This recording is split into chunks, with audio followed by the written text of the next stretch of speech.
ഈശംശിഹായിക്ക് സ്തുതിയായിരിക്കട്ടെ. ഈശോയിൽ പ്രിയ നിറഞ്ഞവരെ, കുർബാന മധ്യം നമ്മൾ വായിക്കുന്ന തിരുവചന ഭാഗം വിശുദ്ധ മത്തായിയുടെ സുവിശേഷം 1-ാം അധ്യായം 18 മുതൽ 25 ഉൾപ്പെടെയുള്ള തിരുവചനങ്ങളാണ്. ഉണ്ണീശോയുടെ തിരുപ്പിറവിക്ക് ഏറ്റവും അടുത്ത് ഒരുങ്ങുന്ന ദിവസങ്ങളിലേക്ക് നമ്മൾ പ്രവേശിക്കുകയാണല്ലോ. നമുക്ക് യൗസേപ്പിതാവിനെ പറ്റി ഒന്ന് ധ്യാനിക്കാം. എന്താണ് യൗസേപ്പ് എന്ന വാക്കിൻ്റെ അർത്ഥം? കൂടെ ചേർക്കുക എന്നതാണ്.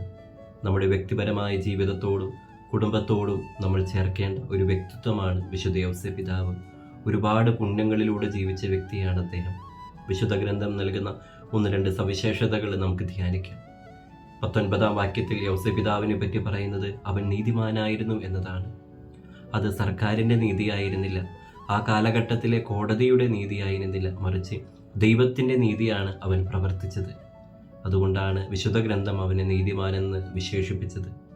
പ്രിയ നിറഞ്ഞവരെ, നമ്മുടെ ജീവിതത്തിലും നമ്മൾ പാലിക്കേണ്ട ഒരു കാര്യം ഇത് തന്നെയാണ്. ലോകം എന്നെ നീതിമാനെന്ന് വിളിക്കുന്നതിനേക്കാളും ശ്രേഷ്ഠമാണ് ദൈവമായ കർത്താവ് എന്നെ നീതിമാനെന്ന് വിളിക്കുന്നത്. അതിന് തക്ക രീതിയിൽ നമ്മൾ ജീവിക്കണം.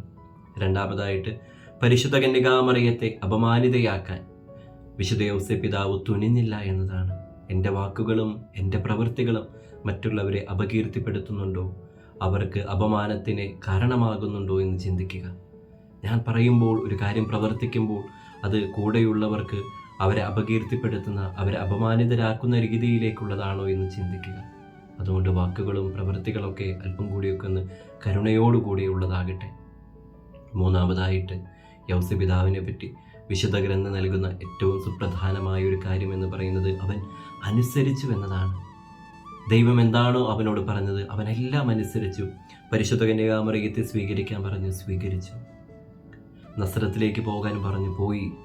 അങ്ങനെ ദൈവം എന്താണോ അവനോട് പറഞ്ഞത് എല്ലാം അനുസരിച്ചു എന്നതാണ്. പ്രിയ നിറഞ്ഞവരെ, നമ്മുടെയും ജീവിതത്തിൽ ദൈവമായ കർത്താവ് അരുളി ചെയ്യുന്ന കാര്യങ്ങൾ അനുസരിക്കാൻ കടപ്പെട്ടവരാണ് നമ്മൾ ഓരോരുത്തരും. ദൈവഹിതം എന്താണെന്ന് തിരിച്ചറിയാൻ നിശബ്ദതയിൽ, യൗസേപ്പിതാവിനെ പോലെ നിശബ്ദതയിൽ ദൈവത്തിൻ്റെ സ്വരം കേട്ട് അനുസരിക്കുക. നമുക്കും ദൈവത്തോട് പ്രാർത്ഥിക്കാം, യൗസേപ്പിതാവിൽ വിളങ്ങിയിരുന്ന പുണ്യങ്ങൾ എൻ്റെ ജീവിതത്തിൽ ഉണ്ടാകുന്നതിന് വേണ്ടി. ആമേൻ.